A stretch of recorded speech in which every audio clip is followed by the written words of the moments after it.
Hello, I'm Subah. And I'm Harsh. We are the co founders of Satvic Movement, which is a community driven health movement based out of India. Very recently, we've written a book called The Satvic Revolution, where we outline 7 habits that you can follow to reach your peak health and joy. And you're listening to Trust Me, I Know What I'm Doing. My name is Abhay Dandekar, and I share conversations with talented and interesting individuals linked to the global Indian and South Asian community.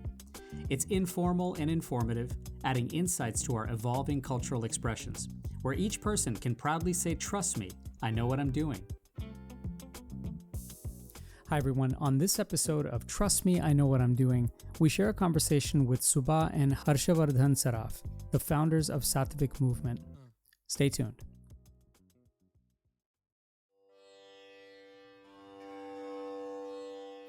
Wellness. It's been a buzzword for so long.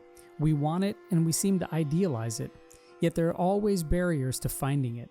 And within a sea of well-intended promoters, ranging from your grandmother to your doctor to an entire wellness industry, all offering a variety of definitions and blueprints, seeking a healthy harmony of lifestyle, diet, and medical interventions can be a major challenge for anyone. And speaking of healthy harmony and a major challenge, thank you all once again for listening and watching Trust Me, I Know What I'm Doing, and for sharing this with your friends and family. And if you're enjoying these, please take a moment and share a kind rating and submit a written review wherever you might be getting this right now. I sincerely appreciate it. Now, in our quest to seek a holistic approach to finding that healthy lifestyle harmony, educating ourselves through timeless mind, body, and spirit lessons that have been practiced for generations in India may actually get us a few steps closer. As a doctor, I often know that paying close attention to diet, sleep, exercise, and mental health is so central to allowing for any medical interventions to therefore be used minimally and only when necessary. So it was truly great to share a conversation with Subah and Harshvardhan Saraf, the founders of Satvic Movement, a mission dedicated to sharing timeless and authentic health knowledge with the world in a practical and accessible manner. Subah and Harsha are a couple who both individually came to a realization that after a variety of bouts of illness where they found themselves relying on pills and medications, they found a healthy awakening together through food, lifestyle, and nature. With a reverence to many Ayurvedic principles, the Vedic outlining of the 3 gunas of nature, including tamas, darkness and inertia, rajas, activity and passion, and sattva, being and goodness and harmony, they've shared practical, simplified methods of online materials and workshops and attainable challenges to appeal to every generation. They created the Satvic movement to help broadly share a living tradition integrated into a modern lifestyle, highlighting disease reversal, maintenance, and prevention. So I have to tell you that if I think of some of their essential health messaging around movement, sleep, plant-based diets, nourishing relationships, living with purpose, and living in a mode of surrender, it's a true reconnection of our mind, body, and spirit to nature, each other, and our surroundings. And I know that all of you know this already, but the content here should not be taken as medical advice and is for informational purposes only. And because each person is so unique, please consult your own healthcare professional team for any actual medical questions. So I caught up with Subah and Harsha recently, just as they were finishing a tour in India, sharing their new book called The Satvic Revolution, and chatted about everything from their journey with health to extremisms of wellness to the challenges of evidence and patience in their work. But I did have a very important question to ask them first. In the hustle and bustle of so many things at the same time, how do you deal with moments that are not always so conducive to being sattvic? Sometimes you might miss a day of exercise. Sometimes you might have a heavy meal at 9 p.m. How do you deal with some of those moments that don't necessarily go as planned?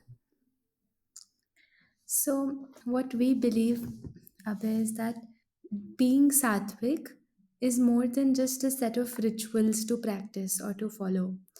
It is a state of being, it is a state of mind that is inherent within us at all times. So, you might already know about the 3 gunas that we are constantly being operated by. So, when we say being Satvic often it is seen only as a set of rituals that, eating an early dinner or waking up early, exercising every day, eating sattvic food. While these are important, but these are only the physical manifestations of being that inherently within us. So, Yeah. being sattvic is not just about following these rituals, but it is also knowing when not to be hard on ourselves and when to be adjusting with ourselves when we are not able to follow these rituals. So, non violence is also an important characteristic of being sattvic. And non violence, when we think of non violence, it usually extends on to others, ahimsa, to others, that we must be kind with others. But often when we are not kind with ourselves or when we are too hard on ourselves, that actually defeats the purpose of being sattvic. Mm. So initially in our journeys, when we were not able to practice everything to the T that we taught, we used to feel slightly guilty, or we would feel, that how can we teach something to the world and not do it ourselves.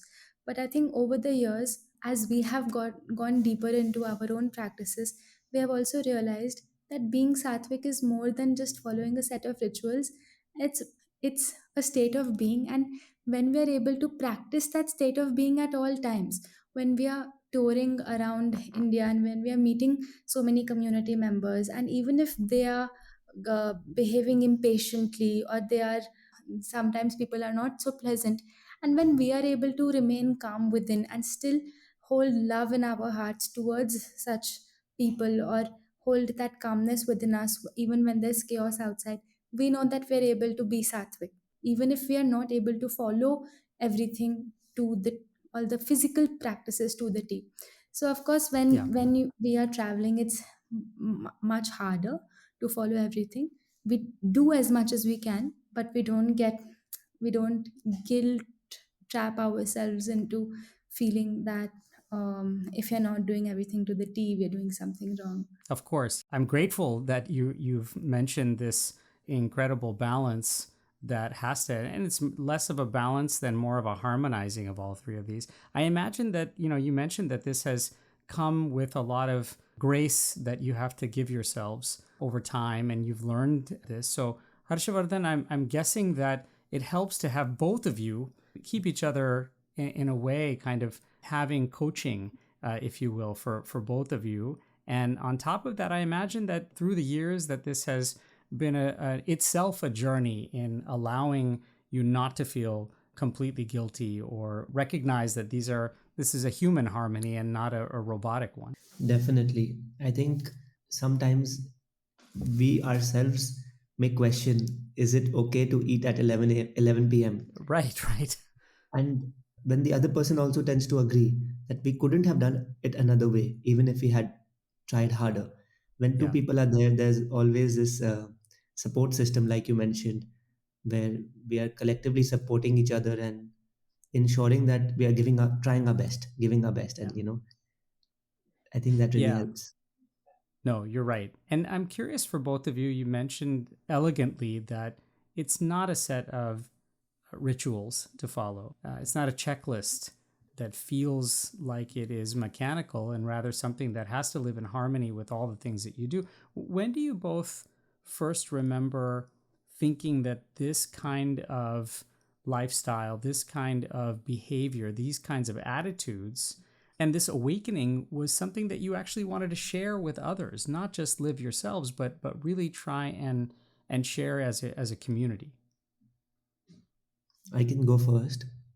I think I was around 18 or 19 years old when I first got introduced to the idea that food is medicine.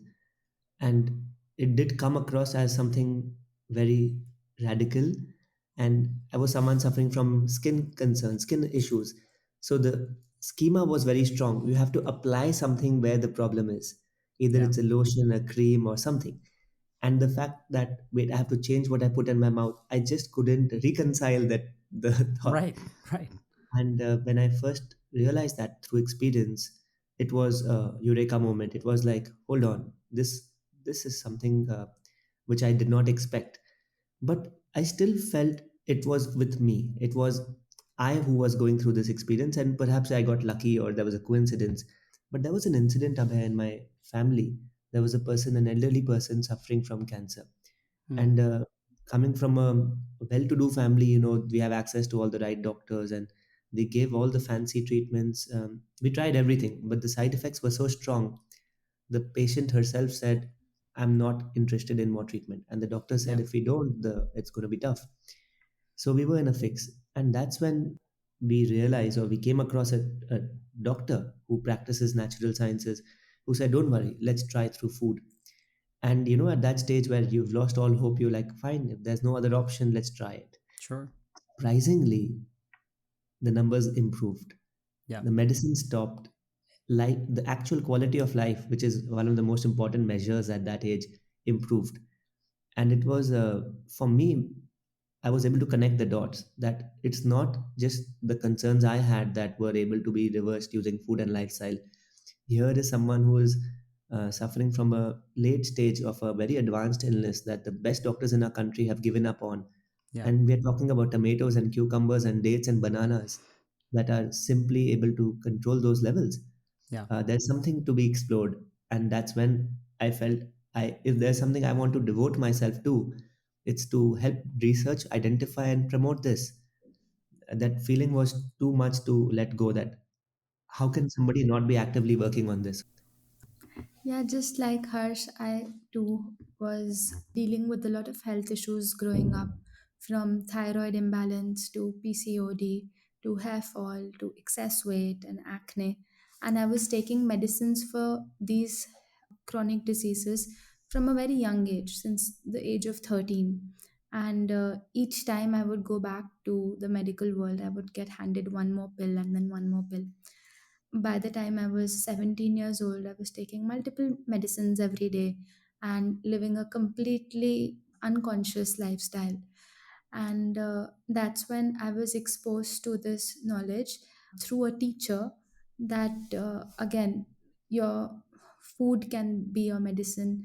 And if you live the right lifestyle, you won't actually need any pills or medication. And every health problem can be reversed. There is an inner healer within us, which is more powerful than anything that sits outside of us. This teacher who I had met suggested a particular lifestyle, which involved changes in food. It involves changes in your morning routine. It involved some natural healing practices, which were very simple. Everything was really simple, but at the same time, it needed some patience. It wasn't a quick fix solution. But within 3 to 4 months, I saw every health problem within me completely start to go away, start to vanish. And this was despite the fact that I had actually left my tablets in this duration when I Hmm. was practicing this new way of life. So, no pills taken, only food and lifestyle changed. After 4 months, everything had healed. The hair fall had completely stopped. The hair I lost grew back. My PCOD, my menstrual cycles started to come completely regular. My TSH levels, which had increased earlier, came back to normal. The acne on my face disappeared. Everything became better. And then I used to see so many others around me who had the same health problems, the exact same health problems that I had. And they were stuck in the same cycle that I was stuck in just a couple of months before. So I would just feel that, how can I not share with them what I have learned? How can I just keep this knowledge to myself now? I must pass this on, because this is a knowledge that the world isn't aware of, and we cannot afford to lose it. Yeah. Otherwise, we will all just be stuck in a trap of pharmaceuticals and medicines which do not address the deep root of the problem. You both came through this journey out of illness and had these aha moments that not only were self-realized aha moments, but they, as you mentioned, Harsh, that they connected dots between yourself and those around you, the family members, and they definitely were had successful outcomes for you both, and you saw some of the effects that they may have on the community. are there times when you also have to remind people that it is okay and it's important, in fact, sometimes where other modalities of medical practice actually are have some advantages and have some role in this as well, and that food is medicine, life is medicine, taking advantage of the world around you, and in a way kind of optimizing the potential of your own inner healing sometimes actually needs accelerators, with other modalities, whether that's Western medicine, surgery, other practices in Eastern medicine. How have you found some of those ways of practicing medicine or even healing to be complementary to the work that you do on an everyday basis? And how do you remind those people who are around you that there is a role sometimes for that? So, at Satvic movement, we are not against medicine. We genuinely believe that medicine, modern medicine, Western medicine, has its role to play. But we are against the dependency of on medicine. A lot of times, we are given a pill to take for the rest of our lives, and we are continuously taking that pill day after day, week after week, year after year, from a young age to the days we grow old, not knowing how it's affecting other organs in our body, not knowing that until we address the root cause, which is actually causing my health problem in the first place, these quick fix medicines cannot give us permanent or real relief, because we're continuing to add to the root cause, but we're trying to cover it up with these quick fix solutions. Yeah. So we're not against medicine when medicine is taken consciously, when it is taken when it is needed, and when there is no dependency that is developed on that medicine. It is actually true medicine. But when that medicine is taken unconsciously and we become totally addicted to it, and even when that problem that we're taking medicine for can be healed naturally, and even then we are taking medicine for it, then that same medicine is actually no longer healing us, it's actually making us more and more sick. Mm. Yeah, it's adding to the problem. So there are a lot of issues for which Western medicine is the only way. So if someone gets into an accident, or if someone has an acute problem which they cannot get out of quickly through food and lifestyle, then it's amazing, it's really what's needed. But most chronic health problems like thyroid, like diabetes, like Heart disease, blood pressure. Yeah. yes, high Yeah. blood pressure, respiratory diseases like sinusitis, asthma, Yeah. digestive disorders like acidity, Skin issues, psoriasis. yes, Yeah. absolutely. Yeah. For those when we're unconsciously just popping pills without addressing the root cause, that cannot possibly help us at the deep rooted level. Yeah. And that's what we are against at Satvik movement. And that's what we want to fix at Satvik movement. The one thing that I'm curious about in your conversations with people, and you meet so many people, both digitally and in person, is, and maybe Harsh, you both might be able to speak to this, but are people surprised to hear you say that?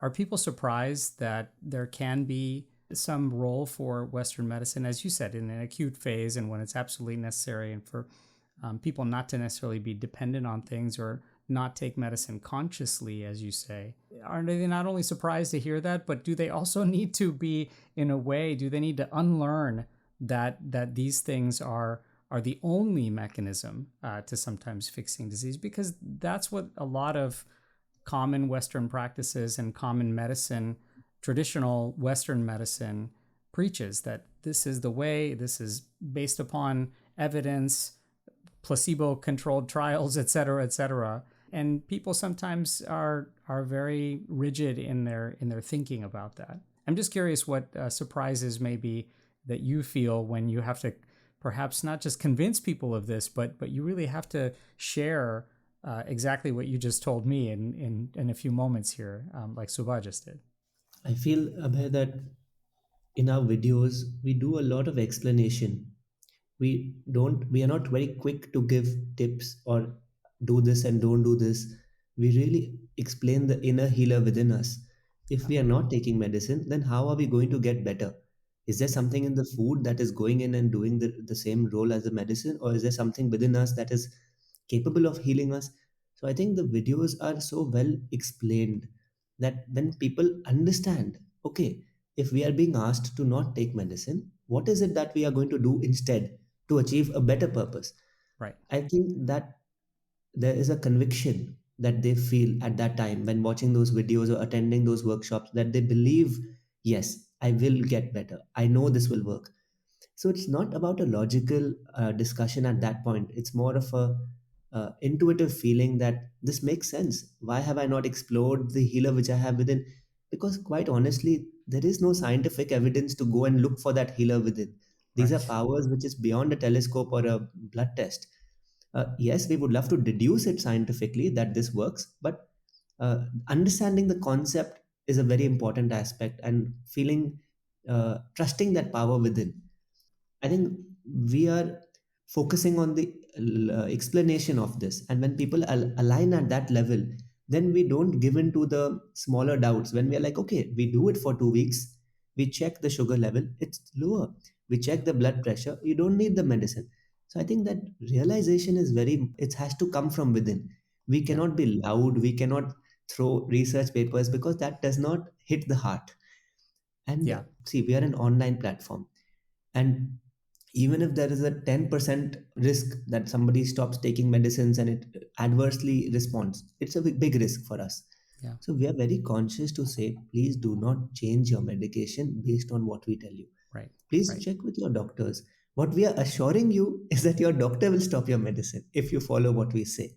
Let's hope. So we Yeah. are guiding them to not change their medication. We are guiding them to change their food and lifestyle. And we are giving them the confidence that when you go to your doctor, especially with situations like blood pressure and blood sugar, which are easy to track and monitor, that Yeah. there will be an easier way. And, I think that not trying to get into an argument and remaining focused on why we are saying why it's going to work has worked well for the people in our audience who are inclined towards this, or who have already burned their fingers with too much medicine and now they've realized they want to look for another.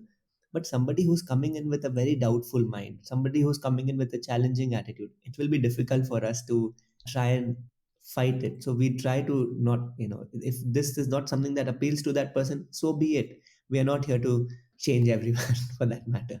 And you know what? One thing you said is strikes me as well is that there are not just years but generations of evidence when it comes to Ayurvedic practices, and they're not necessarily always published in the latest journal, but in fact you can tell that our many generations, eons of scholars and Ayurvedic practitioners have learned these sciences, and so that's important evidence unto itself. You're listening to Trust Me, I Know What I'm Doing. After a quick break, we'll come back to our conversation with the founders of Satvic movement, Subah and Harshvardhan Saraf. Stay tuned. Conversation. It's the antidote to apathy and the catalyst for relationships. I'm Abhay Dandekar, and I share conversations with global Indians and South Asians so everyone can say, trust me, I know what I'm doing. New episodes weekly, wherever you listen to your podcasts.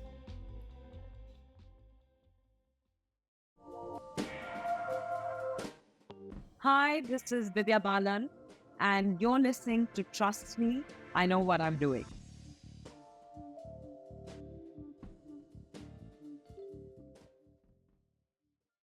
Hi, this is Madhuri Dixit. Hi, this is Farhan Akhtar. Hi, I'm music recording artist Sid Sriram, and you're listening to Trust Me, I Know What I'm Doing. Welcome back to Trust Me, I Know What I'm Doing. Let's rejoin our conversation now with Subah and Harshvardhan Saraf. I'm imagining that as you, like you said, you have people, both of you have experienced so many stories from people. I'm curious, what are some of the lessons that you have learned collectively, just both of you, from the feedback that people offer you, especially as you have now been sharing the work through the workshops, on the book tours, and speaking with more and more people? What kinds of lessons have you specifically learned from, touring and meeting people where it actually, I mean, obviously it's great positive feedback, but at the same time might inform you that, wow, that's a something new that I didn't necessarily think of. I think one idea or one problem that our community continues to share with us, which we heard not just on this book tour, but whenever we meet the Satvic community, physical settings, we hear this that when someone follows this way of life, they have to prepare food a little differently. Mm, They can't have the same food that they have been used to having. Even if they're having the home cooked food, even that they need to prepare differently without using any refined ingredients, without using any Artificial artificial packaged ingredients, yeah. and making it sattvic in nature, not too heavily spiced, regular spices, etc. So often it gets tricky for people to follow a different lifestyle living in the same home with their same family. I I can want do to it. What about my family? What about my family? Right. I want to live this way of life, but my spouse or my mother or father, they just they just want to live the old way, Yeah. and I can't force them. If I try to convince them, then it creates arguments in the home. Mm, Another one is that there is so much health knowledge, health wisdom being shared from so many people on right. the internet, off the internet. So even if we teach them something, even if we spend 21 days with them teaching them a philosophy of health, on the 30th day, they're surfing on the internet and they find something else, which is saying something opposite to what we are sharing. Right. Right. Then they get really confused and they're like, now who do I listen to? There's so many things. And then when their roots are not so deep, then they can get swayed very easily by Mm, different experts and different philosophies. And no one is, it's not like we are 100% right and others are wrong, not like that. right. Right. Every path has its own pros and cons, but it's important that if you're choosing a path, you sail through that path for a specific time till you see results. But Yeah. often people, when they see another path, they get tempted by it, and they half entered this path and they feel like they want to get onto that path also now, and then they don't end up getting benefits. Yeah, that's actually a tough one because, again, wellness as a practice, and especially in the digital era, and especially even more so in the post COVID now era, there's an ocean of choices, right? And so many different stimuli that people feel where they have many, many messages, sometimes often conflicting. And I can see how some people, when they experience your work, they are conflicted, in fact. And especially, like you said, on that 30th day, all of a sudden they heard something that doesn't necessarily match. In that same light, the appetite for consumption in a very, very consumer driven world, can be almost exhausting, where there is, sometimes even obviously we see addictions and difficulties that people have with not necessarily living a sattvic lifestyle, and finding it that they struggle to do it, but even more so their family members, their partners may struggle to do so. So this kind of addictive behavior, this kind of choice that people make sometimes, is there sometimes even an addiction to wellness, or an imbalance of that rigor, as we talked about it in the very beginning here, where people, they mistake the rigor and discipline of following a sattvic lifestyle with actually an addiction to it, and they've gone away from necessarily the harmony of things. How do you coach people to remember what those guardrails are? The ones that we even talked about in the very beginning. How do you remind people that there are important guardrails that you should remember, even for the best of those who are trying to practice this on a daily basis? So I think Abhay, it's a very tricky path we have to sort of traverse between. On one side, you have to be very confident when you're saying it will work. Just do Right. it. Do what you're saying. On the other hand, we're saying, listen, you have to know when to not do it, and you have to be disciplined, but yet, Flexible. yeah, trust yourself. Yeah. If we are too quick to say things like trust yourself, listen to yourself, before establishing the actual rules, people will not even, they will not take you seriously.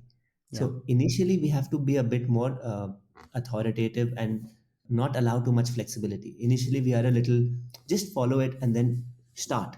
Yeah. But in the so we have a 21-day program where we guide people through this journey.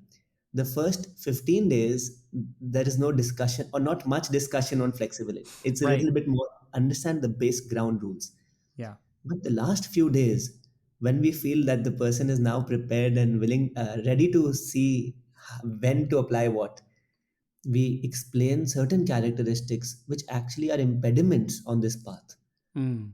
Yeah. Things like not being an extremist, where we start ruining our relationships, where we start ignoring the repercussions of our decisions, and we hold on to the principle so strongly that we upset our family. So we discuss how to overcome that, how to not fall into that trap, how to identify even if we are becoming that. We discuss 5 character types that somebody who has just gained this knowledge can fall in, can traps that they can fall into, and they can learn through examples. Mm. So I think that that time towards the later half is a good time to introduce them to these traps. Sure. And I Eh, think, Subha, you can highlight some of these traps if, which are very interesting because we all sort of find ourselves having done some of these at some points in our life. yeah. Yeah, I think especially when one is new to this way of life, they are more likely to fall into these traps. One of them, as you were discussing, where there's an addiction to wellness, Yeah. we call it extremism in our words, that people just become too extremist about things. So if we are prescribing, let's say, as a Sattvic lifestyle, to have an early dinner, to have a 7 p.m. dinner, and if there are guests coming over to their home on a day of the week at 9 o'clock at night, they will be like, no, I will not eat with my guests, I will eat by myself at 7 p.m. And then, rather than this lifestyle adding joy to their lives, adding happiness to their lives, actually becomes a very strict set of rules and rituals to follow. And people just cling on to those rules and rituals and don't take on to the essence of what it means to live Yeah. this way of life. So extremism is one. The second, we'll just quickly go through these character types because we find them very interesting, and we noticed them within us when we started living this way of life. Sure. And now, having been through this journey for many years, we were able to overcome them. So now we're able to see them in others who in our community who start this way of life. The second one is to be a snob. So oftentimes, when someone starts eating better or living better, if they see anyone around them who's not doing it that way, let's say if I'm starting to live this life and I'm starting to eat really clean food, and if I go for a family dinner, I will in my mind keep thinking, oh my god, what are all these people eating? They Right. are so, they don't Unaware. even know what they're eating. They're so unaware. Look how unhealthy they are. Look how they're not at all conscious about their habits. In my mind only, I'll keep thinking of all these things. I may not even express them through my words, but in Yeah. the mind there's always this mental chatter that I am the better one because I'm following this new lifestyle and these new habits, and everyone else is inferior to me. Sure. But this actually is nothing but our ego inflating, which again Mm. is not at all a Sattvic. characteristic of the Sattvic guna. Yeah. And the third one is to become a preacher, which we also notice a lot, that when you learn something, you just want everyone else in your family, in your friend circle, when you go for your morning run, to the group of aunties who walk with you every morning in the park, everyone, you want them to follow the same habits because it's Right. benefiting you so much. So you think, okay, now everyone must know about it and everyone Nobody must only this. follow it. And we forget that each person is on their own journey, and we can't just cut short their journey with a pair of scissors. We have to respect that it took us so many years to come to this journey, and Mm. everyone will have that point in their lives when they will be most receptive and open to this. We can Right. plant the seed in them, but we can't force grow the plant in them to say that you must do it and enforce this lifestyle upon them. That's not right. Rather, we should just follow it ourselves, and when we shine and glow after that, then we'll automatically attract others to live this way of life. So we will inspire others through being a beacon of light ourselves rather than Yeah. enforcing them, do this, do that. Do you The want to know the other two, or is I it? do. I know. By the way, you both have strong careers in behavioral psychology. If you ever decide to pursue a different pathway, this is great. Yeah, I would love to know the other two. So the fourth one is to be an excuse master. So that's what we call it, being an excuse master. That sometimes people understand everything, and then at the slightest opportunity they get, they start making excuses as to why they can't do it. So let's Right. say they make it a ritual that, okay, now I want to start exercising every day, and they join a yoga class, an online yoga class, and they are sitting on their mat, but their teacher says, oh, I'm unwell today, I can't come, I can't join online for your class. Yeah. Then they'll be the first person to say, oh, okay, now I can go back to my bed and just take some more rest, when they Right. have the option to actually continue their practice on their own. Or let's say someone is going out to travel, and they see that, okay, options that are healthy for me are not easily available.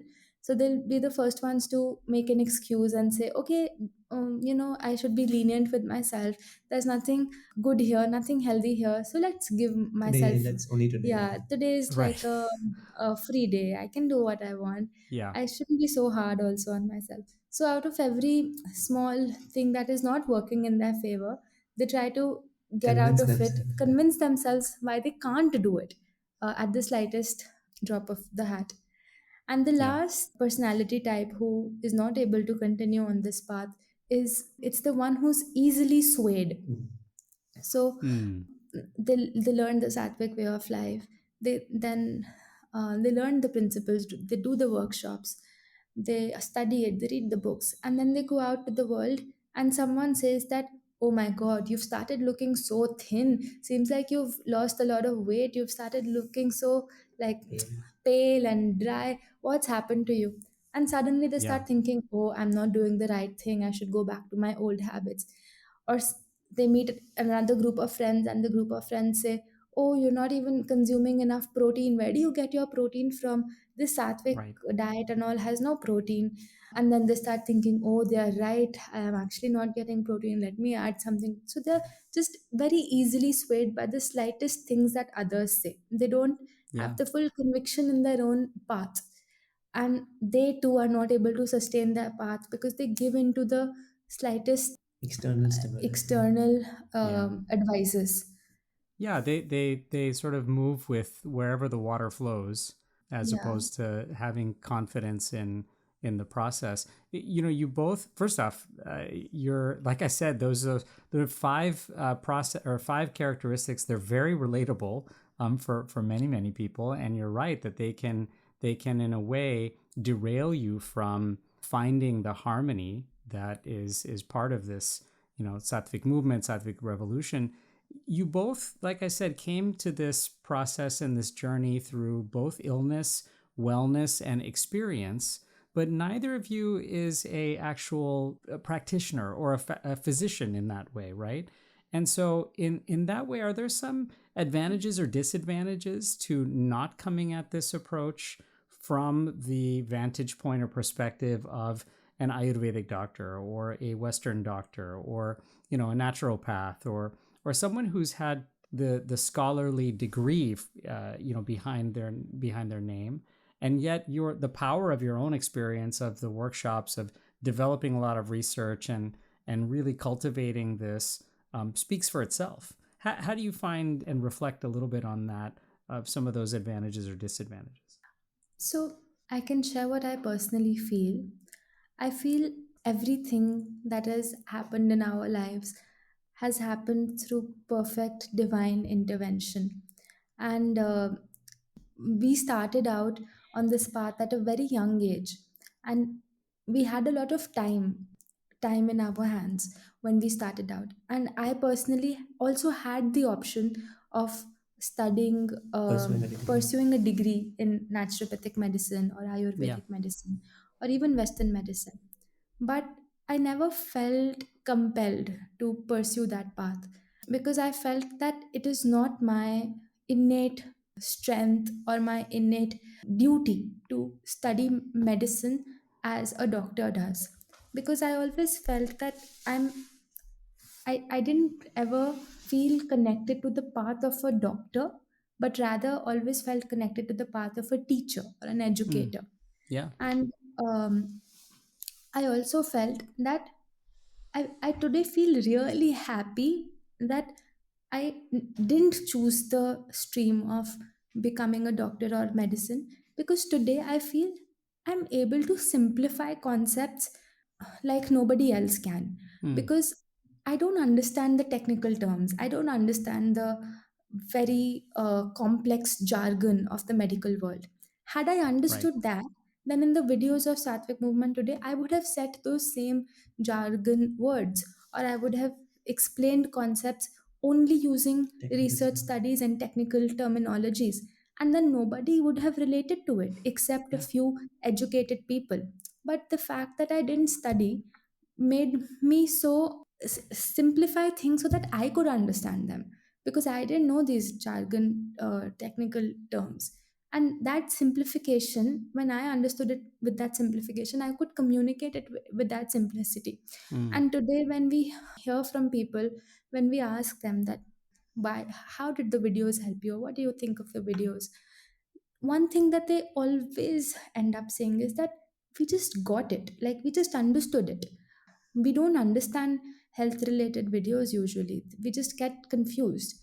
But in your videos, the way you explain, we just get it, we understand things for the first time, what's happening in our bodies. Yeah. And I feel that's thanks to the layman approach, or me being a layman, that And you having that personal experience too.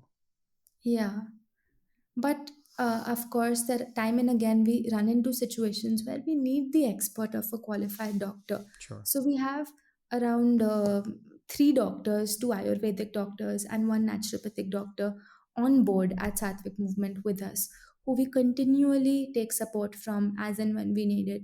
Even the new book, The Sattvic Revolution, we got it reviewed by all three doctors. Yeah. We also got it reviewed by a clinical researcher, to make sure that everything we are sharing is completely in sync with modern research science, with Sure. Ayurvedic sciences, with naturopathic sciences, with Western medicine. And it's not like we are just sharing facts which are not based upon firm research. So that really helps to have experts on board who are continually validating the work that we are doing. Yeah, no, absolutely. And I think even any team based approach to health, whether it's in any medical discipline, any healing discipline, there is such a huge value to health literacy and being able to communicate effectively. Your medical communications are only as good as what is synthesized by the patient. And so the education part of this, especially as someone who's gone through this, for both of you to have gone through this and now share this with so many is really amazing, and I think it's so important. You're listening to Trust Me, I Know What I'm Doing. After a quick break, let's rejoin our conversation with Subah and Harshvardhan Saraf, the founders of Satvic Movement. Stay tuned. Every story told is a lesson learned, and every lesson learned is a story waiting to be told. I'm Abhay Dandekar, and I share conversations with global Indians and South Asians so everyone can say, trust me, I know what I'm doing. New episodes weekly, wherever you listen to your podcasts.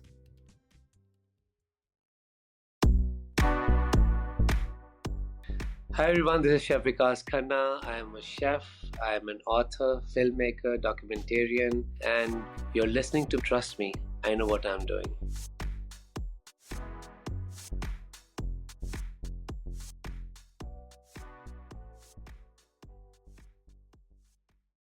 Hi, I'm Saurabh Netravalkar here, athlete from the USA Cricket National Team, and you're listening to Trust Me, I Know What I'm Doing. Hi there, I'm Abhay Dandekar, and you're listening to Trust Me, I Know What I'm Doing. Let's rejoin now our conversation with Subah and Harshvardhan Saraf. I'm curious about one thing, and that is, again, people are continually impatient, and they are, even most seasoned practitioners of lifestyle medicine in the West, Ayurveda, naturopathy, holistic principles, they are aware and experienced enough that they know that disciplined, harmonized choices over a long, long period of time evolve and they lead to this kind of healthy existence and consciousness. And yet, that's not always what sells. And that's not always what is the gateway for especially new people to experience a change, a big pivot sometimes in their lifestyle, and one that's going to, we hope, have dramatic effects. So, even on day one, when someone is brand new to your workshop, to the book, they are getting to know Seven Habits and they're just getting introduced to this. What sort of transformations are you hoping that people have, even on that very first day? How do you hope they actually feel at the end of one of your sessions or watching a video that will hopefully help them unlearn some of those pieces of wanting a very, very quick fix? Again, even metaphorically, a pill to take. I think that there are two kinds of people, Abhay, who are usually coming to us.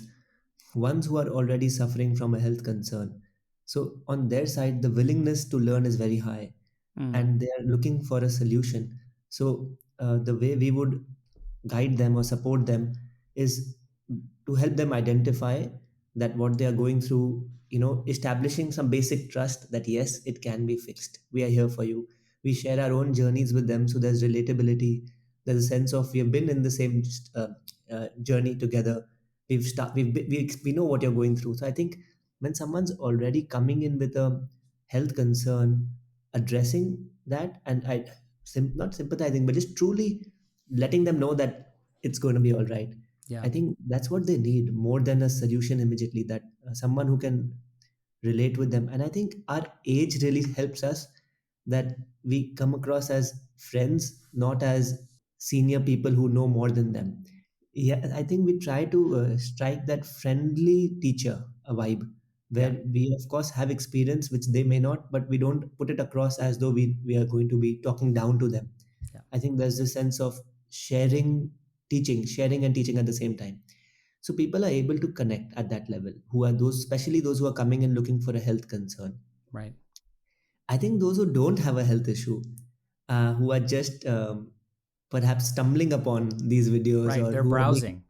yeah, that's where we have seen something would have happened in their life that is put making them come in this direction.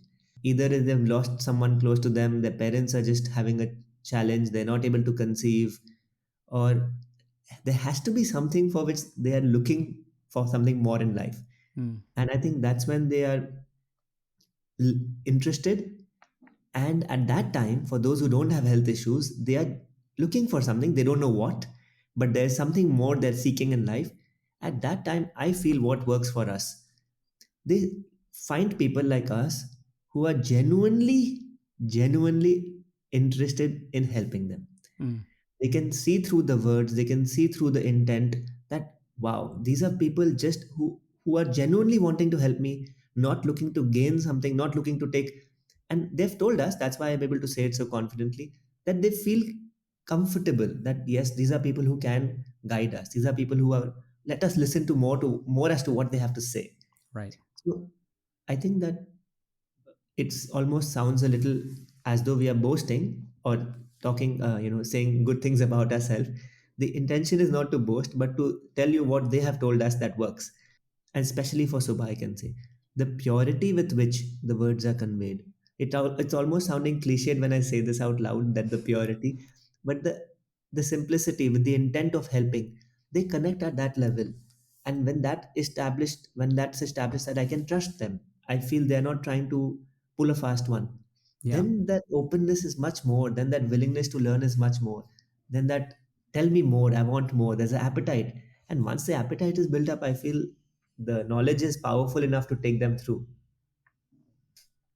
For us to maintain that energy, we have to constantly keep reminding ourselves that when we go to take a program, when we go to speak to people, when we go to even record a video, what is the intent that we're entering that conversation or that session or that lecture with.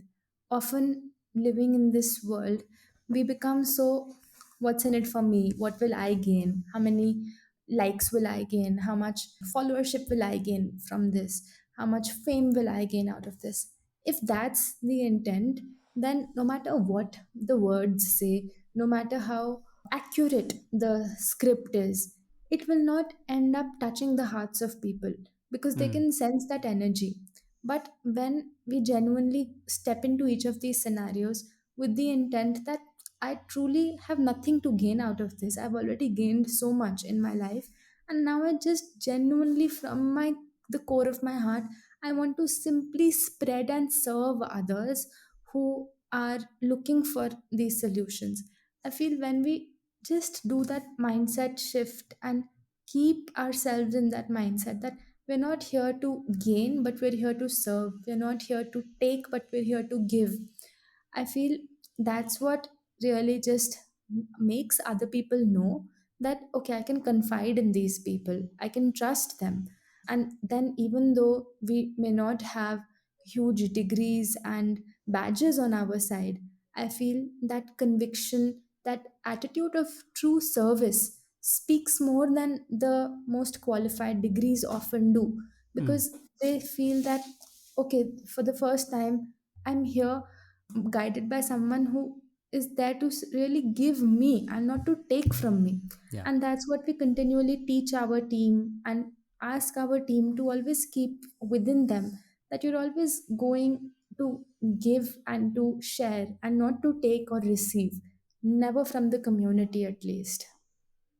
I'm curious, in a way, you both speak so elegantly about service and the experience that has brought you here, and now how much of a community you've built through in-person workshops and the book and the digital space and videos.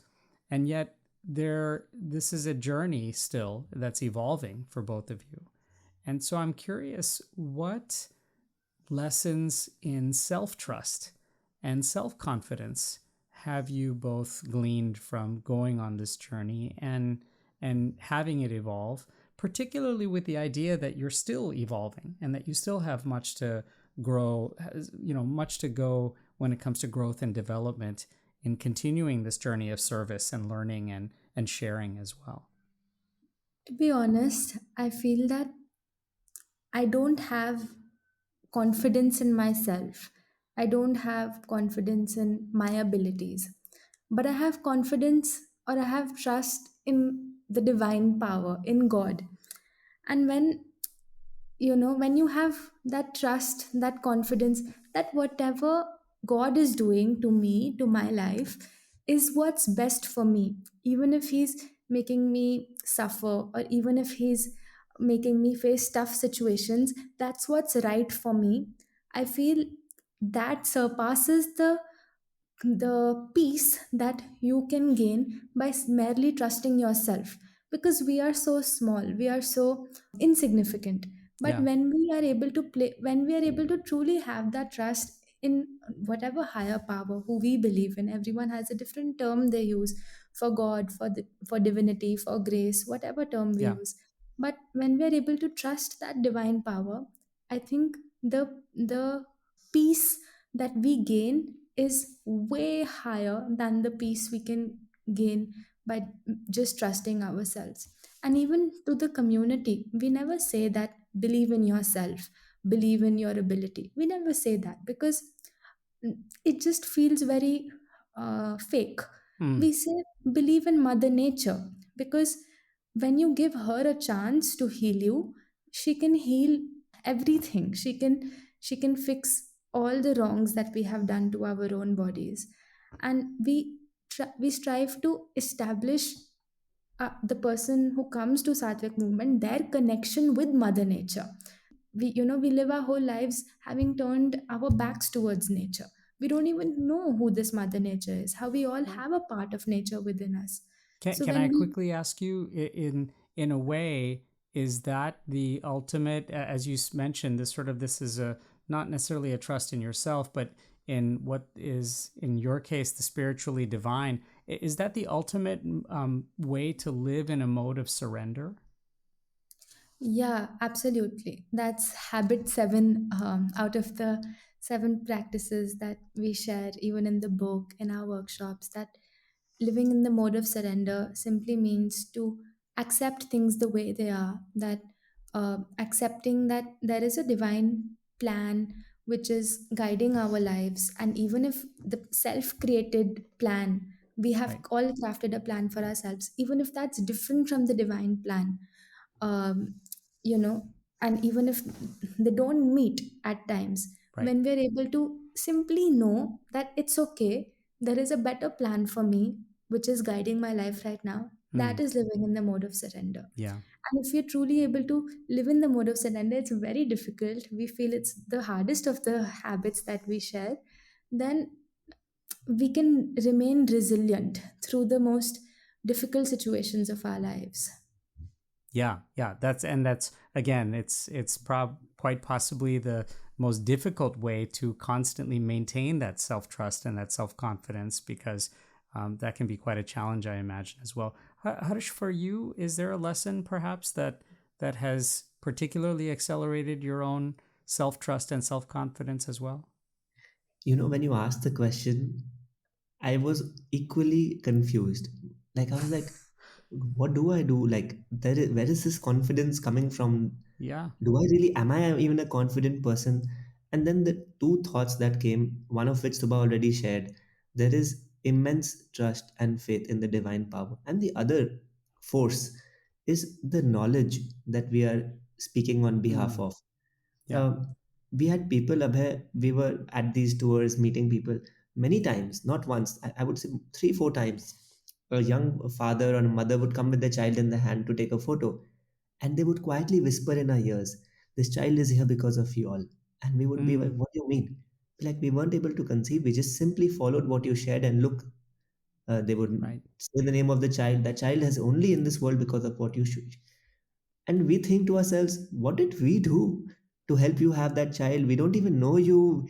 But the knowledge that we shared, we believed in it so much that yes, it has the power to change anybody in terms of their health. We didn't even tell, there is not a single video where we have said, you are having a tough time conceiving, follow these steps. Not once. We say, Right. believe in this power, it can do miracles to your health.